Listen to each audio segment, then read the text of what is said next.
Hey, this is Hans the Ramen Raider coming at you with another episode of Instant Noodle Recipe Time, the show where I show you what to do with your instant noodles. Today I've got something new from Nongshim, Korea, but for export to the US. This is Nongshim Spicy Gamjatang. And I've got Eric from Germany on the phone today. How's it going, dude? Hello, Hans, man. Nothing much. How about you? Yeah, not too shabby. So you're not in Germany, though. Yes. I am currently on a business trip to Istanbul in Turkey. Wow. So what's Turkey like, man? I mean, it sounds like, I don't know. I don't know a lot about Turkey. I know it's like a place, and I know Istanbul's the capital, but that's about it. Istanbul is actually not the capital. It was for many years, but the capital of Turkey by now is Ankara. Ankara, okay. So I thought I knew where the capital was. Oh well. But yeah, what's it like? What's the food like? What are the people like? Well, to be honest, since I only landed on my plane yesterday night, I don't yet have much to share. The food is a double-edged sword, really. The food that I got at work today was not so good because I know how to make a real bolognese, and that was not. Oh. Uh-oh. We are having connection problems with our man in. Hello? Hey, there you are. It kind of bugged out for a second, but I can hear you. Yeah, well, as I said, food really much a double-edged sword because I ate bolognese twice today. And are you still there? Yeah, I'm listening. I ate bolognese twice today. The one at work was really not cool, but then I ordered some here at the hotel when I got home from work. Right. And that was actually really good. I was very impressed with that. Right on. Yeah, The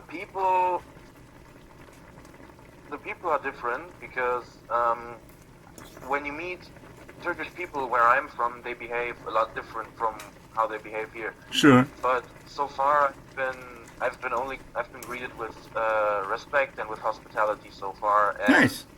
They're treating me very well here. Hey, you can't beat that. I've found when I've traveled, every place I've been to, it seems like everybody's like really a lot nicer than where I come from, you know? Yeah. It's like everybody here is a jerk. It seems like a lot of the time. Of course, not counting the people that are listening. They're wonderful people, but... Indeed they are. Well, do you expect that you're going to go look for some noodles while you're there? Oh, there we are. Are you back? Yeah, yes. Okay. I don't know yet because the time that I do not spend working, I am mostly at the hotel. Right.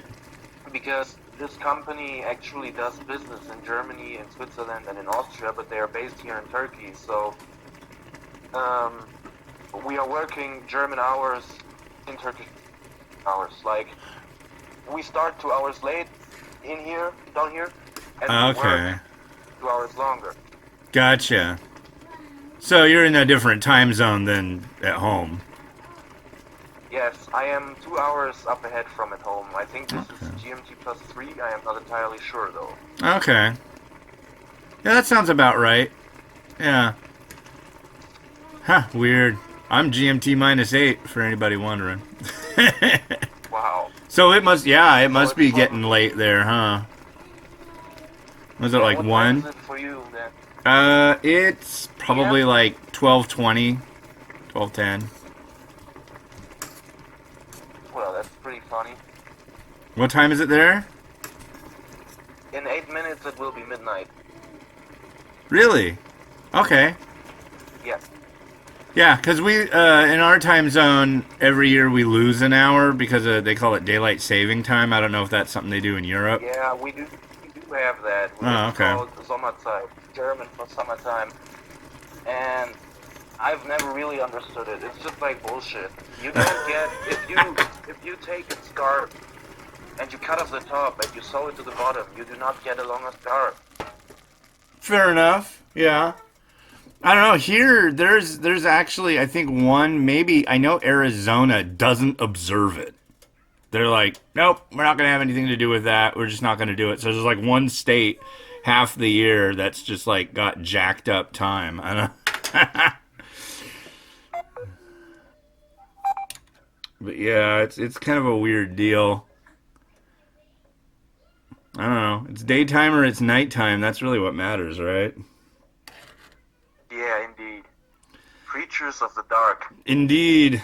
Yeah, I used to be one of those. I like to be out at I like to be asleep like around 10. That's my thing. But I like to be up at 3 in the morning to get to work on Noodle stuff. Oh, So shit. yeah. 3 in the morning. Oh, my God. Yeah, on what was it? I think New Year's Day I was up at like 3:30.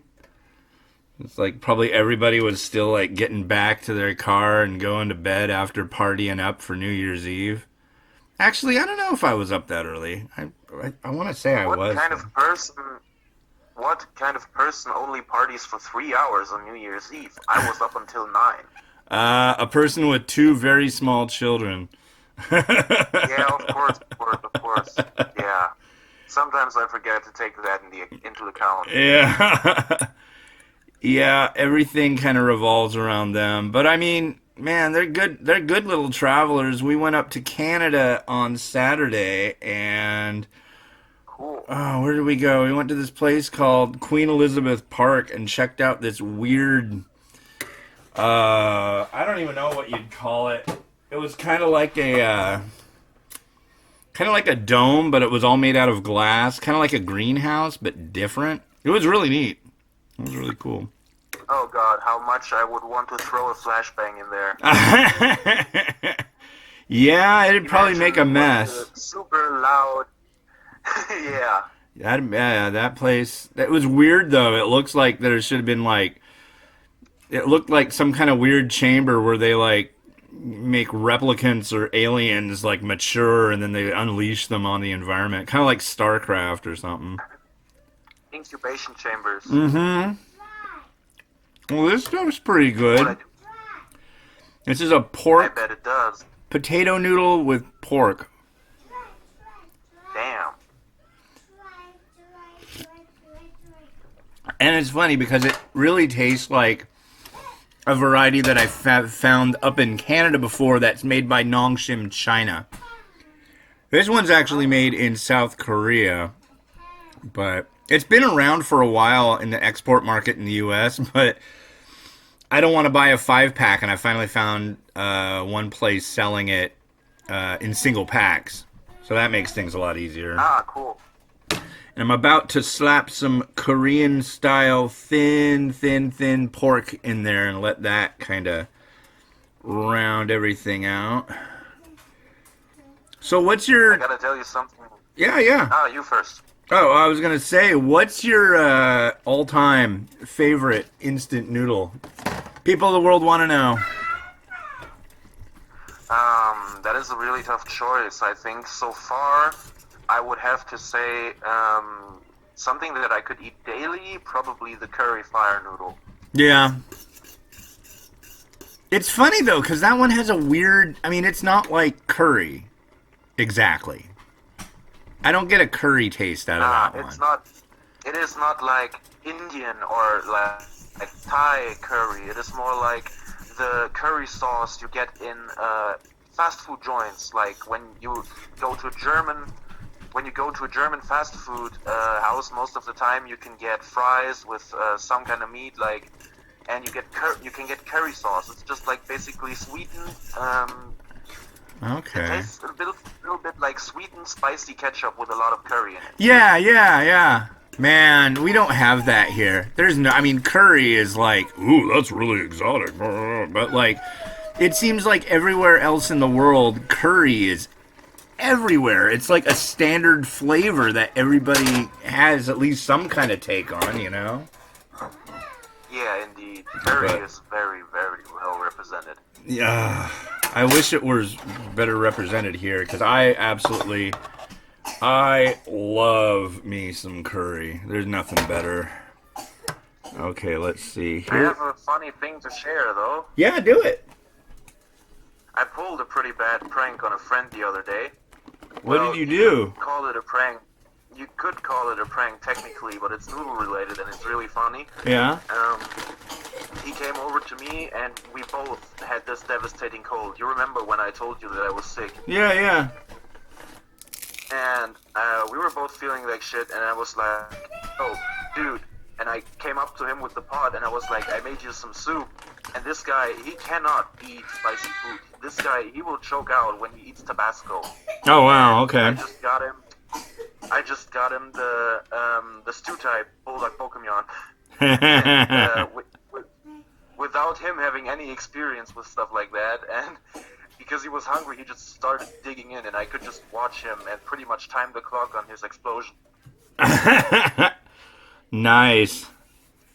Yeah, because, I mean, if you keep eating any of those bulldog Pokemons and just, like, keep shoveling it in your mouth, it's not going to bug you until you stop. The best thing about it was that he reacted to that stuff exactly the same way that I reacted when I first tried it. Nice. Yeah, there's definitely a learning curve. But it's so tasty that I cannot stop eating it. But it burns! Yeah. You know what they say. Pain is inevitable. Suffering is optional. Nice. Well, we've got this nice looking bowl of potato pork noodles already. So, yeah, if you see these, pick them up. And we've been talking to Eric from Germany, who's on the prowl in Istanbul. So, thank you for calling in, man. Yes. No problem. You better send me a picture of that bowl because I cannot be arsed to open up my MacBook and open YouTube right now. Yeah, I could do that. All right. Well, hey, this has been Hans the Ramen Raider wishing you enjoyment of your noodles every day. Have a good one. Bye.